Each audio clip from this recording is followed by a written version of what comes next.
بسم اللہ الرحمن الرحیم۔ رسول اکرم صلی اللہ تعالیٰ علیہ وسلم کی کھانے میں عادت مبارکہ۔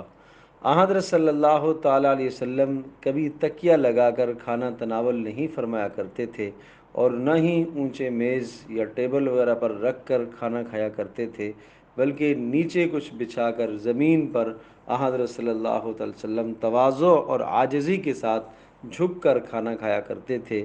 گیہوں کی روٹی سے زندگی بھر 3 دن مسلسل پیٹ نہیں بھرا، اور یہ مفلسی یا فقر یا بخل کی وجہ سے نہیں ہوتا تھا، بلکہ اپنے نفس کو مطیع اور مغلوب رکھنے کے لیے یہ ہوتا تھا۔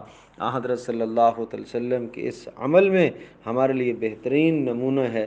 پیارے پیغمبر صلی اللہ تعالیٰ علیہ وسلم اس طرح سے کھانے پینے میں انتہائی سادہ زندگی گزارتے تھے، تو ہمیں بھی چاہیے کہ کھانے پینے کے متعلق احتیاط بھی ہو، سادگی بھی ہو۔